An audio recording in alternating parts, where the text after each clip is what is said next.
मैं अभय नारायण तिवारी संत कबीर स्नातकोत्तर महाविद्यालय के यूट्यूब चैनल के माध्यम से एमए राजनीति शास्त्र तृतीय सेमेस्टर के छात्र एवं छात्राओं को पढ़ाने जा रहे हैं, जिसे सुन करके लाभान्वित होंगे। इसमें हम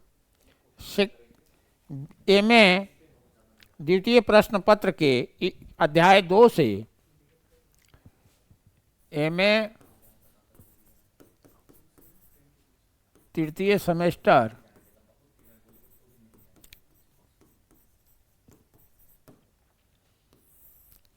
द्वितीय प्रश्न पत्र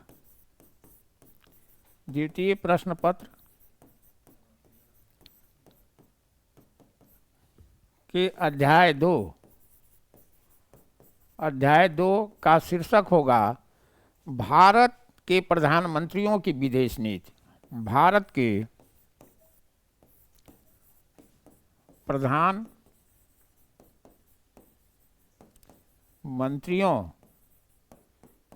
के विदेश नीति।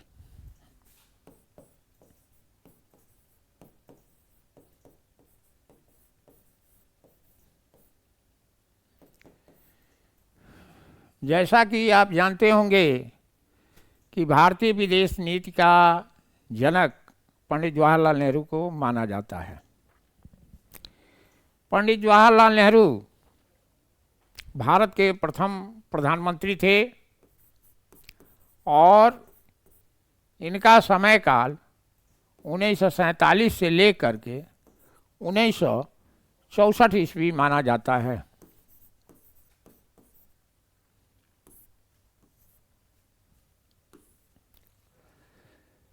नेहरू जी, जैसा कि भारतीय विदेश नीति की विशेषता, जितनी भी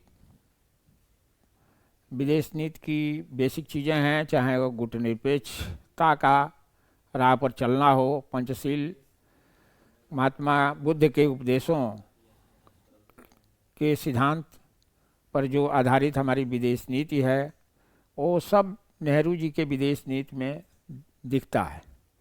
कहने का मतलब ये है कि भारत के जितने भी प्रधानमंत्री हुए, उसमें पंडित नेहरू की विदेश नीति में आदर्शवाद ज़्यादा दिखता है। आदर्शवाद के कारण से हम देखते हैं कि 1962 ईस्वी में भारत और चीन के बीच जो युद्ध होता है और भारत की पराजय होता है, ये नेहरू की आदर्शवाद की जो नीति है उसके चलते हुआ। नेहरू जी कहते थे कि हम गुटनिरपेक्षता का पालन करेंगे, गुटनिरपेक्ष आंदोलन को सशक्त बनाएंगे, तृतीय विश्व के जितने भी कमजोर राष्ट्र हैं उसके आगे बढ़ाएंगे, समर्थन करेंगे, उसके मांगों को हम अंतर्राष्ट्रीय मंच पर उठाएंगे और उसको सशक्त करने के लिए कोशिश करेंगे। इस सिद्धांत के चलते और पंचशील समझौते को मानने के कारण से नेहरू जी की सफल नीति, जो विदेश नीति थी, वो 1962 में सफल नहीं हो पाई। अगर नेहरू जी समझे होते कि नेहरू जी का समझना ये था कि रूस जो है हमको समर्थन दे रहा है या सपोर्ट कर रहा है, तो अमेरिका से हमें हाथ नहीं मिलाना चाहिए। हो सकता है कि हमें सुरक्षा परिषद में अस्थायी सदस्यता बना दे, लेकिन ऐसा हुआ नहीं। रूस कम्युनिस्ट विचारधारा का था और चीन भी कम्युनिस्ट विचारधारा का देश था, तो अंदर से रूस खुले मंच से भारत का सपोर्ट नहीं किया, वो चीन के तरफ झुका रहा और चीन ने खुल करके भारत का समर्थन नहीं किया। परिणाम स्वरूप ऐसा हुआ कि हम 1962 में चीन से युद्ध हार जाते हैं। यदि अमेरिका से हम हाथ मिलाए होते उस समय,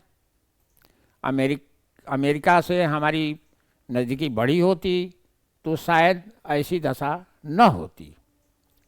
लेकिन रूस ने, अगर ये कहा जाए कि दोहरी चाल चला एक तरफ संवादी विचार को मानते हुए चीन का अंदर से सपोर्ट किया, तो उधर बाहर से भारत का सपोर्ट किया। इसके पीछे मंशा यही थी रूस की कि हम संवादी देश जो चीन है उसका हम विरोध नहीं करेंगे। बाकी चीज़ें नेहरू जी की जो भी विदेश नीति थी वो हम देखते हैं कि पूर्ण रूप से सफल रही। चाहे गुटनिरपेक्ष आंदोलन की स्थापना की बात हो, चाहे पड़ोसी देशों के साथ संबंधों की बात हो, और चाहे दोनों गुटों से अलग रह करके स्वतंत्र अपनी विदेश नीति को अपनाने के संबंध में। नेहरू जी के बाद जो बारी आती है हमारे यहाँ, वो भारत के प्रधानमंत्री लाल बहादुर शास्त्री बनते हैं।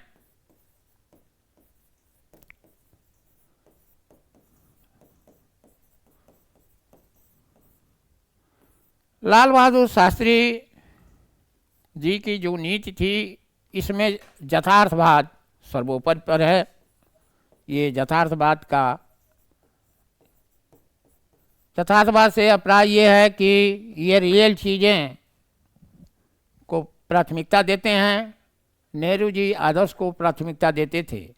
और हम देखते हैं कि सन 1965 में भारत और पाकिस्तान की युद्ध होता है तो उसमें भारत विजय प्राप्त करता है। ये लाल बहादुर शास्त्री जी की ये हमारी सफल विदेश नीति रही।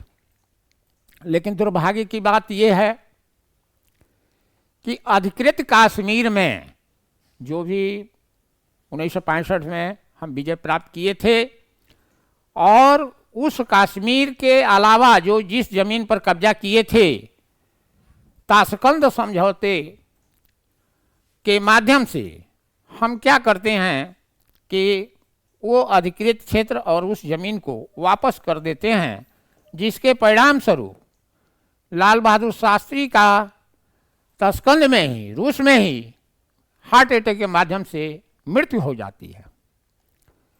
तो कहने का मतलब यह है कि लाल बहादुर शास्त्री अपने विदेश नीति में सफल रहे। ये बात जरूर है कि मानवतावाद के आधार पर हमने विजय प्राप्त, या जो भी पराजित सेना है उसको हमने वापस कर दिया, और जो भी ज़मीनें हैं वो यूएनओ के माध्यम से, संयुक्त राष्ट्र संघ के कहने पर, और अमेरिका और जितने भी महाशक्तियां विश्व के थे उनके कहने पर हम वापस कर दिए। उसके बाद हम देखते हैं कि 66 के बाद, शास्त्री जी का 64 से 66 तक समय काल था। इसके बाद शास्त्री जी का निधन हो जाता है, और शास्त्री जी के निधन के बाद से हम देखते हैं कि श्री पंडित नेहरू जी की पुत्री इंदिरा गांधी प्रधानमंत्री बनती हैं। इंदिरा गांधी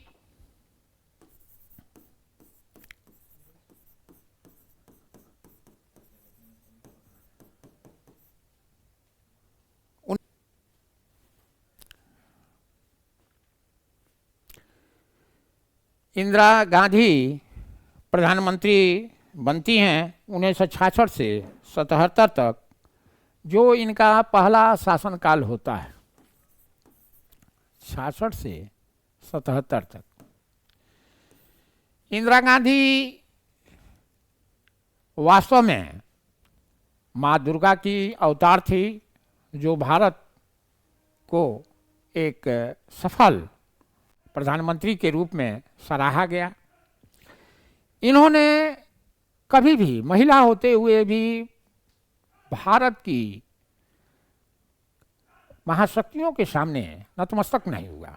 यहाँ तक कि अमेरिका या रूस या किसी भी अंतर्राष्ट्रीय मंच से कभी भी कहीं भी गई हों तो ये नहीं झलकता कि अंदर से भयभीत हैं। ये हमेशा अंदर से मजबूत रहती थी और राष्ट्रहित को सर्वोपरि मानते हुए ये अपनी मांगें हमेशा उठाती थी। इनके कार्यकाल में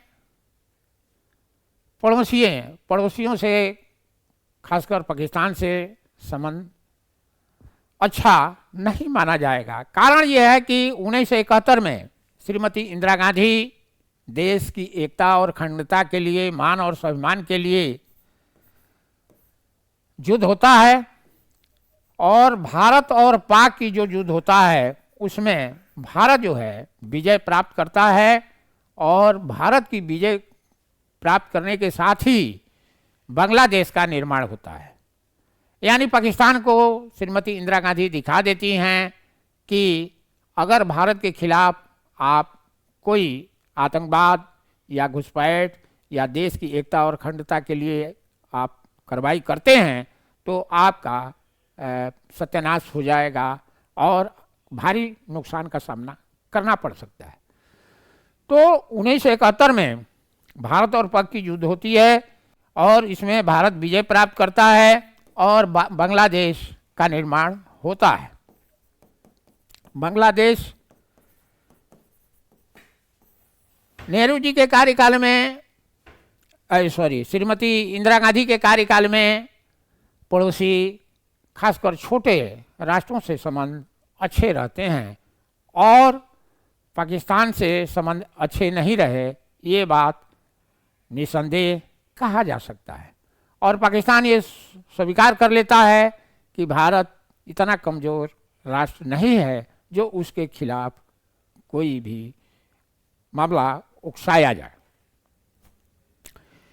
इंदिरा गांधी का समयकाल 1977 में समाप्त होता है और जनता पार्टी की सरकार बनती है, और जनता पार्टी की सरकार में मोरारजी देसाई भारत के प्रधानमंत्री बनते हैं, और इनका समयकाल 1977 से 79 ईस्वी तक रहता है। मोरारजी देसाई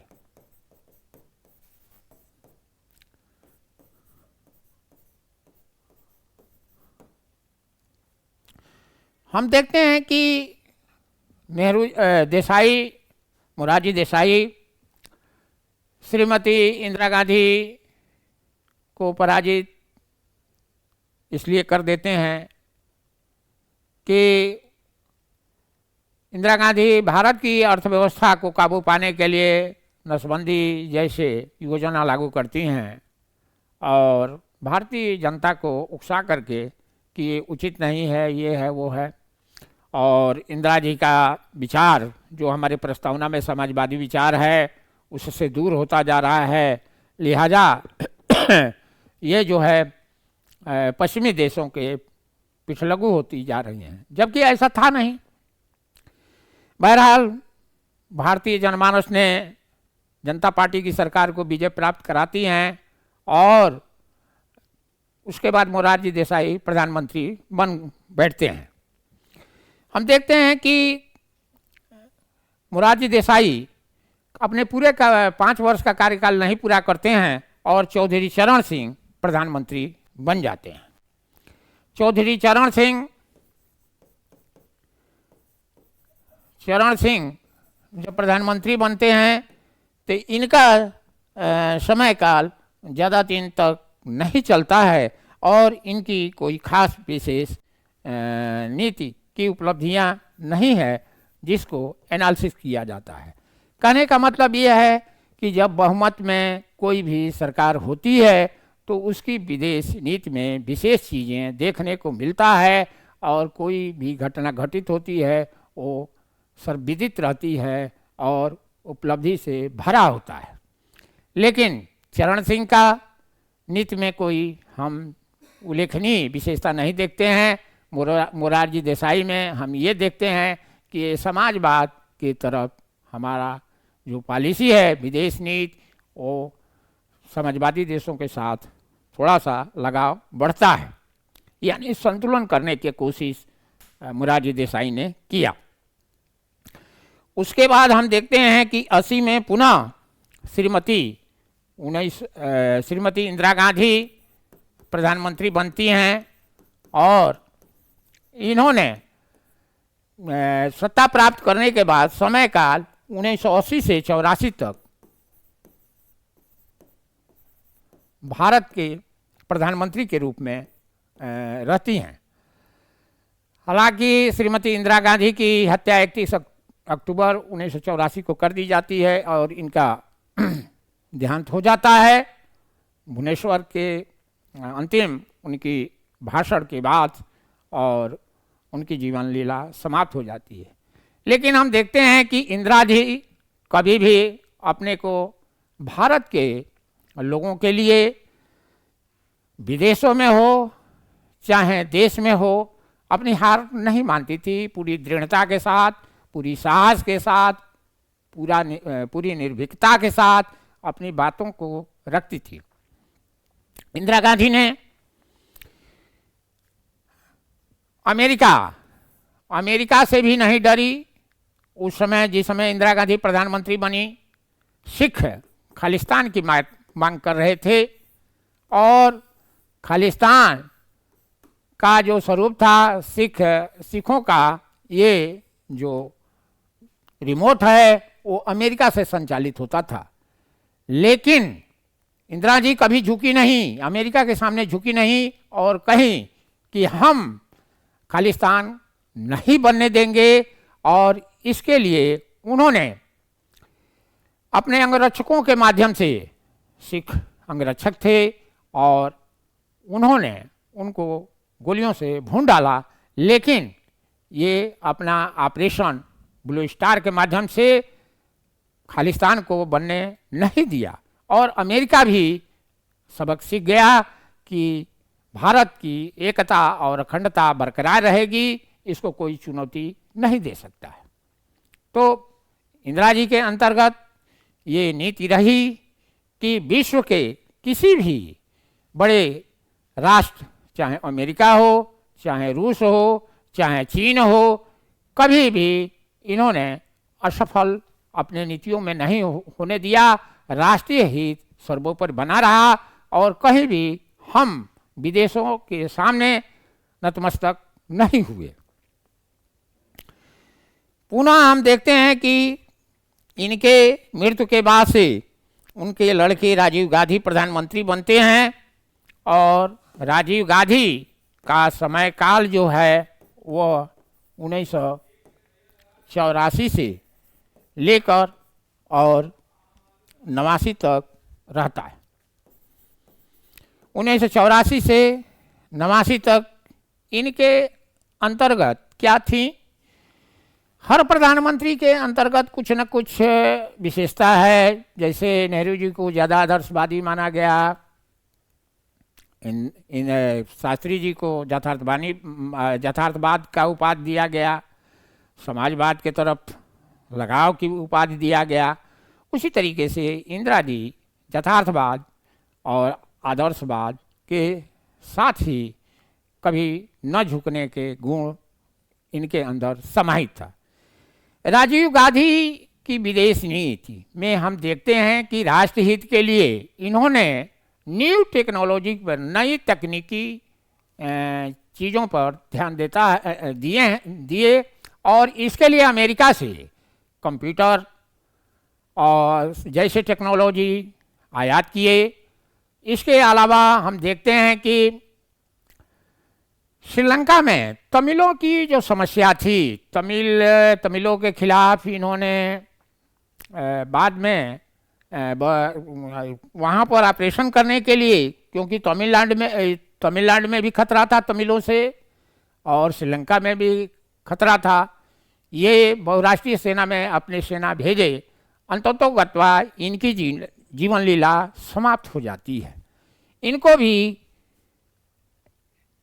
बम से, जो मिनी बम कह लीजिए, रिमोट सिस्टम पर जो आधारित था, उसके माध्यम से इनकी जीवन लीला समाप्त हो जाती है और ये प्रधानमंत्री पद से हट जाते हैं। उसके बाद हम देखते हैं कि भारत के प्रधानमंत्री श्री चंद्रशेखर बनते हैं, जिनका समय काल 1990 से 91 रहता है। चंद्रशेखर 1990 से 91 ईस्वी। इनके समय में भारत की अर्थव्यवस्था डगमगा गई थी। हमारे यहाँ जो करेंसी है, भारत की करेंसी है, जो विदेशी मुद्रा है, वो व्यापार करने के लिए पर्याप्त मात्रा में नहीं थी, जिससे इन्होंने उसको संतुलन स्थापित करने के लिए अपने भारत की सोना जैसे मूल्यवान चीज़ों को विदेशों में ले जा करके विश्व बैंक में जमा करके और भारत के देश की अर्थव्यवस्था को पटरी पर लाने की कोशिश किया गया। हालांकि इन प्रधानमंत्री की भी ये प्रशंसा की जाएगी कि परेशानियों में भी भारत की लोगों की हित और राष्ट्र की एकता को इन्होंने बरकरार रखा। हालांकि इनको पूरी पार्लियामेंट में इनकी कोई बहुमत प्राप्त पार्टी नहीं थी, ये कांग्रेस के समर्थन से किसी तरीके से प्रधानमंत्री बने रहे, लेकिन अंत में इनकी सरकार गिर गई और पुनः 1991 से 96 ईस्वी तक कांग्रेस पार्टी की सरकार बनी। 1991 से 96 ईस्वी तक सरकार बनी और कांग्रेस पार्टी की, और पीवी नरसिम्हा राव भारत के प्रधानमंत्री बने। पीवी नरसिम्हा राव, पीवी नरसिम्हा राव के विदेश नीति में हम देखते हैं कि उदारीकरण की नीति पाई जाती है। उदारीकरण और न्यू आर्थिक नीति, न्यू अंतर्राष्ट्रीय मंच पर हम उदारीकरण की बात करते हैं और भारत में भी उदारीकरण की परंपराएं शुरू हो जाती हैं। उदारवाद के तरफ हम झुकते हैं, प्राइवेटीकरण हमारे यहाँ प्रारंभ हो गया और हम देखते हैं कि अमेरिका के विचारों, अमेरिकों की नीतियों से पीवी नरसिम्हा राव जी प्रभावित होते हैं और भारत की अर्थव्यवस्था को आगे बढ़ाने के लिए, पटरी पर लाने के लिए इन्होंने निजीकरण जैसी प्रक्रिया शुरू कर दिया, जिसका परिणाम स्वरूप भारत की अर्थव्यवस्था एक अच्छे स्थिति में पहुंच गया और भारत की अर्थव्यवस्था डगमगाने से रुक गई। लेकिन हम देखते हैं कि पीवी नरसिम्हा राव की जो नीति थी, ये भारत का सौभाग्य है कि भारत की एकता और अखंडता बरकरार रही। भारत के लोग हमारे प्रधानमंत्री की नीतियों की सम्मान के साथ स्वीकार किए और देश की एकता और अखंडता को बनाए रखे। लेकिन हम देखते हैं विश्व स्तर पर सोवियत संघ, गोर्बाचोव उसी समय प्रधानमंत्री थे और सोवियत संघ का विखंडन हो जाता है, क्योंकि गोर्बाचोव जो है अमेरिका की यात्रा करते हैं और इन्होंने उदारीकरण की नीति अमेरिका के आधार पर जो शुरू किया रूस में, उसका परिणाम स्वरूप सोवियत संघ बिखर जाता है। लेकिन ये हमारे पीवी नरसिम्हा राव जी की नीतियों की सफलता कही जाएगी कि भारत में ऐसी घटना देखने को नहीं मिला।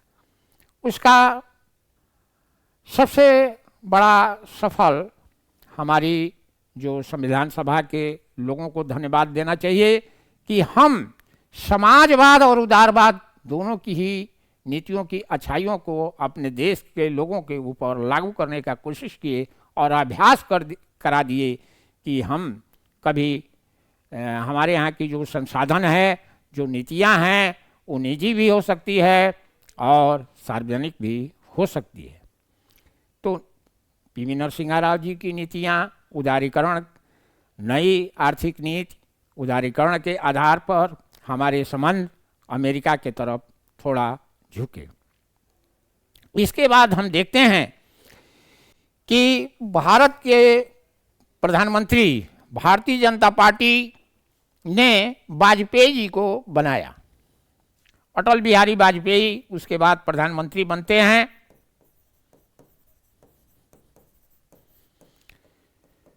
और वाजपेयी जी का जो समय काल होता है वो हम देखते हैं कि 97-98 और किसी तरीके से इनका 98 से 99 फिर कार्यकाल होता है। और लेकिन ये सरकार इनकी गिर जाती है क्योंकि उस समय कोई खास इनकी मेजॉरिटी नहीं थी, बहुमत नहीं था जिस ढंग से एक सशक्त भारत सरकार को बनाने के लिए आवश्यक है। लेकिन उसके बाद पुनः फिर भारतीय जनता पार्टी की सरकार पूर्ण बहुमत से बनती है 1999 से, और 2004 ईस्वी तक वाजपेयी जी भारत के प्रधानमंत्री बनते हैं। और वाजपेयी जी को कह दें तो वाजपेयी जी समाजवादी विचारों से दूर होते हुए थोड़ा इनके विचार दिखते हैं और उदारवाद के तरफ इनके विचार ज़्यादा मिलते हैं। तो हमारे जितने भी प्रधानमंत्री हैं बने अभी तक, तो किसी के अंतर्गत समाजवादी विचार से प्रभावित होकर के सोवियत संघ की तरफ झुकते हैं और सोवियत संघ के विचारों को, नीतियों को अपने देश में लागू करने की कोशिश करते हैं। तो कोई पाश्चात्य देश खासकर अमेरिका का नकल करता है। लेकिन हम देखते हैं कि इन नीतियों को लागू करने में भारत अपने राष्ट्रीय हितों को कहीं त्यागता नहीं है और राष्ट्रीय हित हमेशा सर्वोपरि रहता है, चाहे भारत की विजय हो और चाहे कहीं पराजय का सामना हो। लेकिन हमारी नीतियों में, हमारी विदेश नीति में राष्ट्रीय नीति सर्वोपरि रहता है। इसके अलावा हम देखते हैं कि वाजपेयी जी के बाद 2004 के बाद मनमोहन सिंह 2004 से 9 तक प्रधानमंत्री बनते हैं। मनमोहन सिंह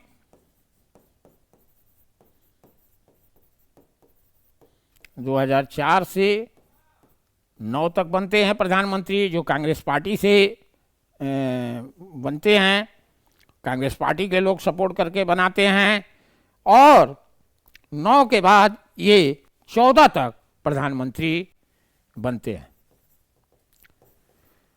मनमोहन सिंह के प्रधानमंत्रित्व काल में हम देखते हैं कि इनकी आर्थिक नीतियां सफल रही और विश्व के लोग भी इनकी नीतियों को ही सराहना किए, क्योंकि जिस प्रकार से इन्होंने गरीब राष्ट्र को एक सशक्त राष्ट्र के रूप में बनाने के लिए, एक विकासशील को विकसित बनाने में जो आर्थिक नीतियां का पहल इन्होंने शुरू किया, उसको पाश्चात्य देश के अमीर देश जिन्हें विकसित राष्ट्र के रूप में आप जानते हैं, वो भी सराहना किए कि भारत की अर्थव्यवस्था को इन्होंने पटरी पर ला करके विश्व के देशों को दिखा दिया कि भारत एक बड़ी अर्थव्यवस्था के रूप में उभर रहा है और भारत की अर्थव्यवस्था ऐसी है जहां से व्यापार करना, वाणिज्य और व्यापार के लिए सुगम होगा।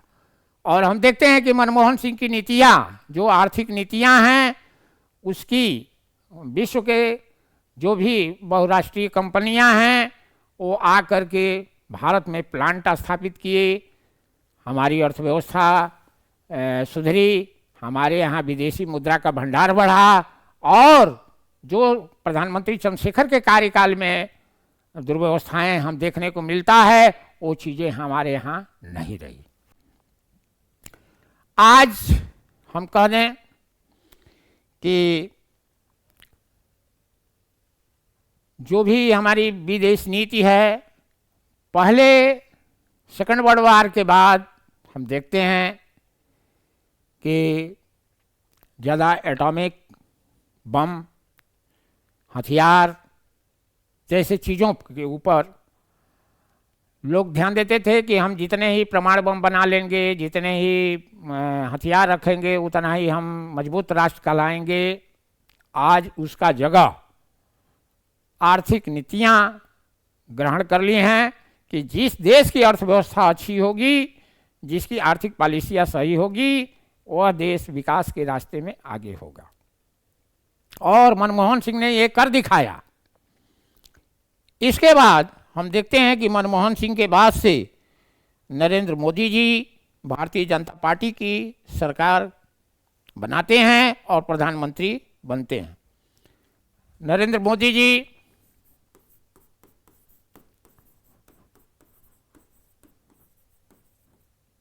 का समयकाल 2014 से आज तक है।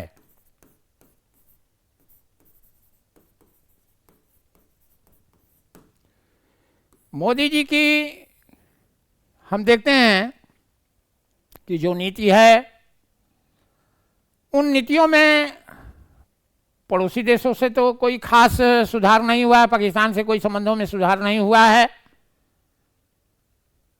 क्योंकि जो भी मुस्लिम कंट्री हैं वो महसूस करते हैं कि भारत में हिंदू राष्ट्र के कंसेप्ट के आधार पर भारत का एजेंडा है, इस समय चल रहा है या प्रधानमंत्री हैं, लेकिन सही मामले में ये नहीं है। हमारे यहाँ कोई भी प्रधानमंत्री बनता है, चाहे वो किसी भी पार्टी का हो, चाहे किसी भी धर्म का हो, किसी भी जाति का हो, हमारे संविधान के खिलाफ कभी कोई नहीं जाता। और हमारे यहाँ जो अनुच्छेद 51 में अंतर्राष्ट्रीय शांति के लिए प्रयास के ऊपर जो चीज़ें लिखा गया है, उसको पालन सदैव सभी लोग करते हैं। और नरेंद्र मोदी जी भी कर रहे हैं। इनकी नीतियां यह है कि जो भी भारत की अर्थव्यवस्था है उसको आगे बढ़ाएं, और इनकी भी नीतियां में उदारीकरण की बात ज़्यादा देखने को मिलता है। यानी इनकी विचारधाराएं, मोदी जी की विचारधाराएं समाजवाद की तरफ नहीं झुका है, बल्कि यूँ कहें तो उदारवाद की तरफ ज़्यादा समीप देखने को इनकी विचार मिलता है। और उसी विचार के आधार पर ये आगे चल रहे हैं, भारत की अर्थव्यवस्था को आगे बढ़ा रहे हैं। एक विकसित राष्ट्र के रूप में भारत को इनकी सोच है कि ले चलें। सुरक्षा परिषद में जो अस्थायी सदस्यता की बात है, उसके लिए भी आप प्रयास कर रहे हैं, और हो सकता है कि आगे आने वाले समय में हमें सुरक्षा परिषद में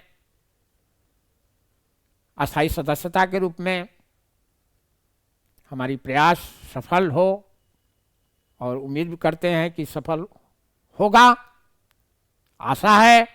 और इस दिशा में हमारे वर्तमान प्रधानमंत्री श्री नरेंद्र मोदी जी प्रयास कर रहे हैं। इसके अलावा हम देखते हैं कि मोदी जी कभी भी निर्णय करने में, अपने विदेश नीतियों को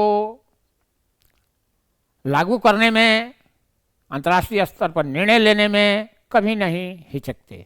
उसका कारण यह है कि हमारे यहाँ बहुमत है, भारतीय जनता पार्टी को बहुमत है, और एक सशक्त प्रधानमंत्री भारत ने श्री नरेंद्र मोदी जी को बना करके दिया है कि आप भारत को आगे बढ़ावें। तो मोदी जी का जो विचार है वो भारत के आगे बढ़ाने की विचार है। ये बात जरूर है कि किसी भी प्रधानमंत्री में कोई न कोई विचारधारा का प्रबलता होती है, और प्रबलता देखने को मिलती है, उसके अकॉर्डिंग लोग चलते हैं और लागू करते हैं। लेकिन यहाँ पर ये कह दें कि कोई भी प्रधानमंत्री भारत की विदेश नीति, खासकर राष्ट्रीय हित या मूलभूत जो नीति है, उसकी उपेक्षा नहीं कर सकता।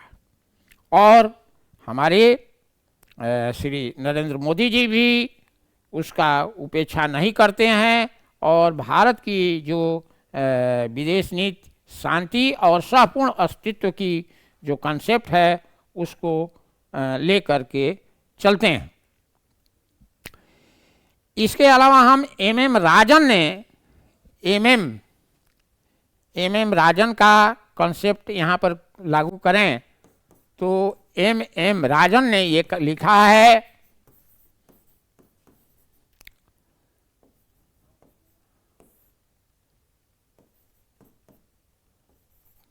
कहा है या लिखा है कि भारत की विदेश नीति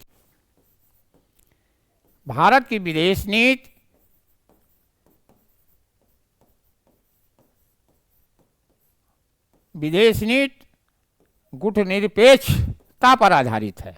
गुटनिरपेक्षता पर आधारित है, यानी हम किसी भी विदेश नीति की हमारी जो विदेश नीति है वो किसी भी गुट के साथ न रह करके स्वतंत्र एक नीति है जो गुण और दोष के आधार पर हमारा देश निर्णय लेता है। अंत में हम यही कहेंगे कि भारत के जितने भी प्रधानमंत्री हुए, पंडित नेहरू के साथ श्री नरेंद्र मोदी जी के समय तक हर प्रधानमंत्री ने भारत को आगे बढ़ाने के लिए प्रयास किया, समय और परिस्थितियों के साथ।